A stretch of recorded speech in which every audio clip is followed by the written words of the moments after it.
અમદાવાદની કોસ્મોસ સ્કૂલની અનોખી પહેલ એસજી હાઈવે નજીકની કોસ્મોસ સ્કૂલમાં વિદ્યાર્થીઓના મનમાં શું ચાલી રહ્યું છે તે જાણવા ધોરણ 8 થી 12ના 700 વિદ્યાર્થીઓનું કાઉન્સેલિંગ કરી સ્ટડી કરાયો।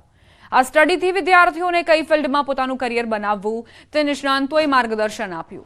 કરિયર કાઉન્સેલર દ્વારા ધોરણ 8 થી 12ના વિદ્યાર્થીઓની જીનિયોસિટી તપાસવાનો અને તેઓ શેમાં જીનિયસ છે તે જાણવાનો પ્રયાસ કરાયો। સ્કૂલના પ્રિન્સિપાલે જણાવ્યું કે અમે જે 700 વિદ્યાર્થીઓનો સ્ટડી કર્યો તેમાં 50% વિદ્યાર્થીઓ એવા છે કે તેઓને તેમના કરિયર વિશે કોઈ ખબર જ નથી, જ્યારે 20% એવા વિદ્યાર્થીઓ તેના મિત્ર જે સ્ટ્રીમમાં જશે તે ફિલ્ડમાં જશે તેવું તારણ સામે આવ્યું। તો 10% એવા વિદ્યાર્થીઓ પણ મળ્યા કે જેઓ કઈ દિશામાં કારકિર્દી બનાવશે તે નક્કી છે, પરંતુ તેની જાણકારી કે જ્ઞાન તેઓ પાસે નથી। ત્યારે આ તમામ બાળકોને પોતાનું કરિયર નક્કી કરી શકે તે માટે માર્ગદર્શન અપાયું। નો એક ઝુંબેશ હાથમાં લઈને બધા બાળકોનો 700 બાળકનો અમે એપ્ટિટ્યૂડ ટેસ્ટ કરાયો છે અને એ બાળકોને અમે લોકો એનો રસ્તો બતાવીએ છીએ કે ભાઈ એ બાળકો શેમાં સારો એક્સેલ કરી શકશે, એમાં એ લોકો પોતાની સ્ટ્રીમ ચૂઝ કરી શકે तेना माटेनो एक जुम्बेश हमें लीधो छे। वही बच्चों का 1-to-1 काउंसलिंग हुआ। एक काउंसलर को जो हमने सचिन सर है, सचिन भटनागर सर को बुला के वो काउंसलिंग करवाया। तब उनके और बच्चों के और पेरेंट्स के बीच में जब वो काउंसलिंग हुआ और उन्हें पता चला, तब उनके पास ये क्लैरिटी आई कि उनको कौन से सब्जेक्ट की तरफ अपना झुकाव रखना है और कहाँ पे उनका करियर पाथ चूज करना है। फर्स्ट ऑफ ऑल अमे करियर एप्टिट्यूड टेस्ट आप्यो, जेमां 240 क्वेश्चन्स पूछाया, घणा क्वेश्चन्स पूछाया ने एमांथी फिगर आउट करीने ज्यारे 1-to-1 डिस्कशन थयुं सचिन सर साथे, त्यारे मने खबर पड़ी कि मारू कई स्किल्स सारी छे अने कई स्किल्स ओके छे, तो मारे कयामां वधारे जवुं जोईए ने ऑप्ट करवुं जोईए। भावनगर जिल्लामां प्लास्टिक बाद रोलिंग मिल उद्योगने मंदीनुं मोटुं ग्रहण लाग्युं छे। जिल्लामां 80 रोलिंग मिलमांथी 40 जेटली मिल बंध थई चूकी छे, जेने लई अनेक लोको बेरोजगार बन्या छे। हाल 40 जेटली मिलमां मजूरोने रोजगारी मळी रहे ते माटे रोलिंग मिलना मालिको एकांतरे रजा राखीने कामदारोने रोजगारी आपवानो प्रयास करी रह्या छे। सप्ताहमां एकना बदले 2 થી 3 रजा राखवामां आवी रही छे अने कामना कलाकोमां पण घटाडो करी देवामां आव्यो छे। काचा मालनी ओછી आवक અને તૈયાર માલનું વેચાણ ન થતા રોલિંગ મિલ ધીમી ગતિએ ચાલી રહી છે।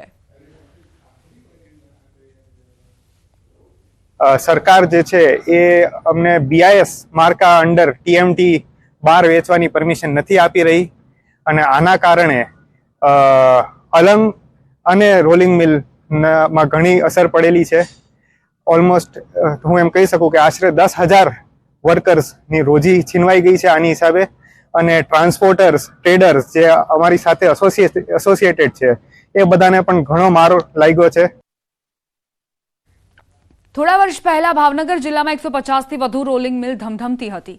સમયાંતરે સ્ક્રેપની આવક ઘટતા અને અન્ય રાજ્યોમાંથી ઓછા ભાવે તૈયાર માલ મળતો થતા રોલિંગ મિલોનો ધમધમાટ ઓછો થતો ગયો અને મિલની સંખ્યા 80 થઈ ગઈ।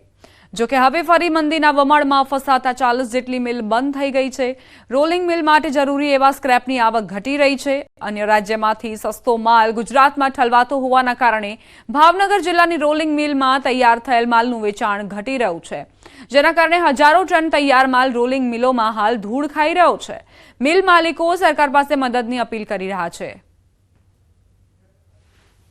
અલંગથી જે રો મટીરિયલ અમને મળવું જોઈએ, જે સાઇઝમાં મળવું જોઈએ, અત્યારે અવેલેબલ થતું નથી, કારણ કે અમે અલંગની અંદર બહુ જ ઓછા પ્લોટો અત્યારે કાર્યરત છે, જેનું કારણ એ છે કે મટીરિયલ એ લોકોને પણ ખપતું નથી। વધારે જો માલ આવી જાય તો એ લોકોને માલનો ભરાવો થાય છે। સરકાર BIS સ્ટાન્ડર્ડ પ્રમાણે અમને માલ બનાવવા દેતી નથી। આ મટીરિયલમાંથી અમે TMT મટીરિયલ નથી બનાવી શકતા। શહેરમાં આવેલી રોલિંગ મિલોને મુખ્યત્વે અલંગ ઉદ્યોગ પર આધાર રાખવો પડતો હોય છે। કોરોના કાળ બાદ અલંગ ઉદ્યોગ પણ પડી ભાંગ્યો છે। નવા જહાજોની આવક ઓછી થતા રોલિંગ મિલ માટે જરૂરી રો મટીરિયલ નથી મળતું, જેના કારણે કાચો માલ બહારથી લાવવો પડે છે, જે માલ અહીંના સ્થાનિક માલ કરતાં મોંઘો પડે છે। જ્યારે રાજ્ય બહારથી આવતો તૈયાર માલ સસ્તો પડતો હોવાથી રોલિંગ મિલમાં તૈયાર થયેલ માલની ખપત ઓછી થઈ રહી છે। સરકાર સ્થાનિક મિલોમાં તૈયાર થયેલા માલની ખરીદી કરે તો એકંદરે ફાયદો થાય તેવી રોલિંગ મિલ એસોસિએશનની રજૂઆત છે। અમે સરકારને પણ વિનંતી કરીએ છીએ કે જે IS 1786 છે એની પરમિશન આપે પ્લેટમાંથી બનાવવાની, તો સિયોરની રોલિંગ મિલો ધમધમશે. અત્યારે અલંગ પણ ધીમ થઈ ગયું છે. એનું કારણ પણ એ છે કે અલંગની પ્લેટો જે આવે એ પ્લેટમાં TMT બાદ બનતું નથી, એટલે એ વાયેબલ નથી. એટલે શિપની પ્લેટો વાયેબલ થાય તો રોલિંગ મિલો ચાલુ થાય તો જ વાયેબલ થાય. એટલે લાંબા ગાળાની યોજના છે. સેન્ટ્રલ ગવર્મેન્ટને અમારી ખાસ વિનંતી છે કે અલંગ શિપ બ્રેકેટ યાર્ડ શરૂ થાય એવી પ્રવૃત્તિ કરાવે. એના હિસાબે જ અમારી સિયોરની જે પ્લેટ બેઝ રોલિંગ મિલો છે એ ચાલુ થવાની છે. રોકાઈશું એક નાનકડા વિરામ માટે. આપ જોતા રહો ન્યૂઝ 18 ગુજરાતી.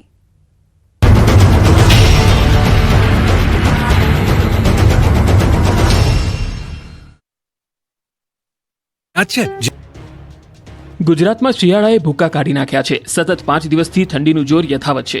મોટાભાગના શહેરોમાં તાપમાનનો પારો 13 ડિગ્રીથી નીચે પહોંચી જતા ગુજરાતીઓ થરથર ધ્રુજી ગયા છે. સાથે જ બર્ફીલા પવનોથી લોકો ઠરી ગયા છે, જેના કારણે આખું ગુજરાત જાણે હિલ સ્ટેશન બની ગયું છે. આખો દિવસ વાતાવરણ ઠંડુગાર રહેતા લોકો ગરમ કપડામાં લપેટાઈ રહે છે. રાજ્યમાં છેલ્લા 3-4 દિવસથી ઉત્તર તરફથી બર્ફીલા પવન ફૂંકાતા વાહન ચાલકોની મુશ્કેલી વધી ગઈ.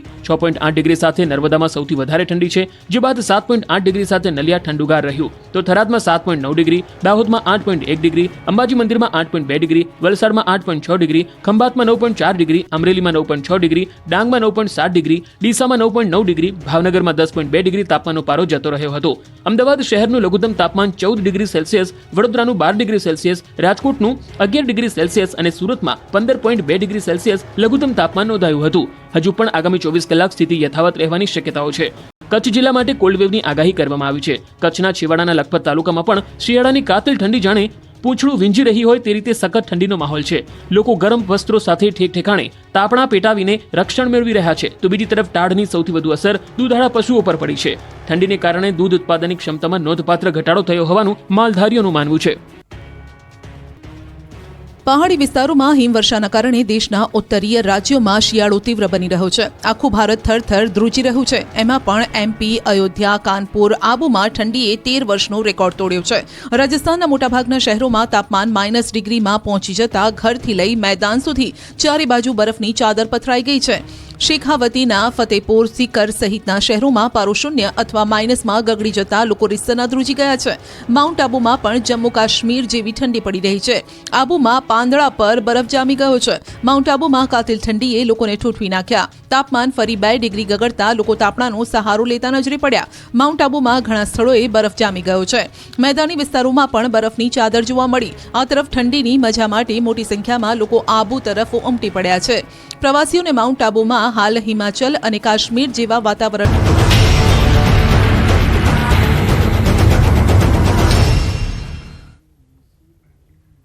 Welcome back. કચ્છના ચોપડવા નજીક હાઈવે પર આગ લાગી. ભચાઉ ગાંધીધામ હાઈવે પર અકસ્માત સર્જાયો. ટેન્કર અને કન્ટેનર ટ્રેલર વચ્ચે અકસ્માત સર્જાયો. ટેન્કરમાં રહેલ પ્રવાહી સર્વિસ રોડ પર ઢોળાયું. પ્રવાહીના કારણે